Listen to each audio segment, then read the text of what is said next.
The air over Benin was heavy. Clouds gathered above the palace, dark and swollen with grief. The prince was dead. The people could not believe it. Their hearts pounded like the drums that once welcomed him home from battle. Inside the royal courtyard, the Oba sat still, his eyes empty. Around him, his wives were dressed in white wrappers, their faces streaked with tears and red earth. The eldest wife broke down first. "My son, my only son," she cried. Her wailing filled the courtyard. The others joined her, their sorrow rising like the wind that tore through the palace flags. Then came whispers. In the council house, some of the chiefs gathered quietly.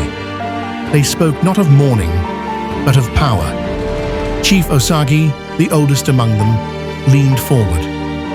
"This is our moment," he said. "The Oba has lost his strength. The people will soon lose faith. If we act now, we can restore balance." Chief Iweka frowned. "You speak of balance, but what you seek is control." "The gods see every heart." Osagi's lips curled. "The gods may watch," he said, "but they do not rule." A sudden crash of thunder shook the ground. The oil lamp flickered.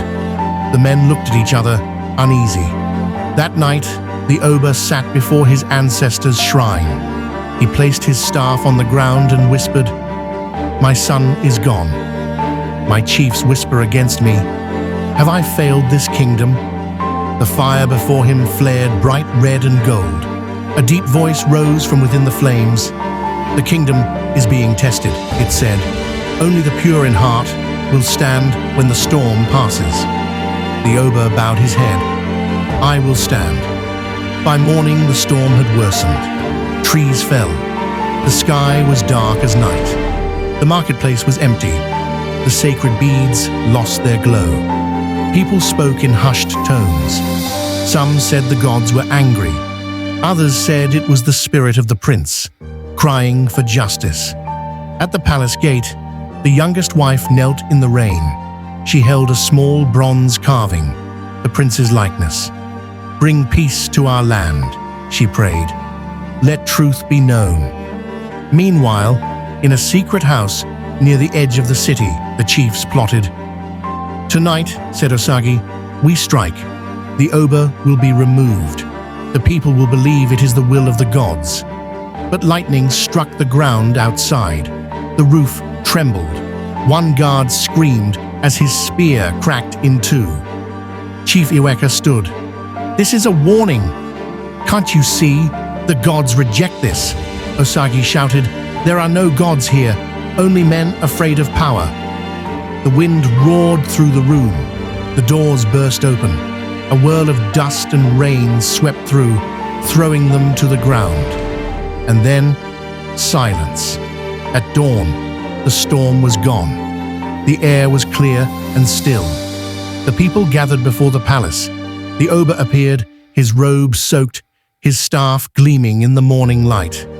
"Let it be known," he said, "that the gods protect this land. Those who conspired against the throne have confessed." Before the ancestors' whispers spread through the crowd, the people fell to their knees. The wives stepped forward, carrying the bronze statue of the prince. They placed it before the people. "This," the Oba said, "is the legacy of Benin. Not power, not greed, but memory. As long as we remember who we are, no storm can destroy us." The drums began to play again. The people sang. The marketplace came alive. The bronze smiths returned to their forges.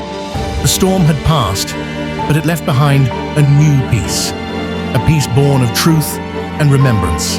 And high above the city, where the clouds once raged, the spirit of the prince looked down on his father and smiled. His soul was finally at rest. The kingdom of Benin stood tall again, proud, unbroken, and eternal.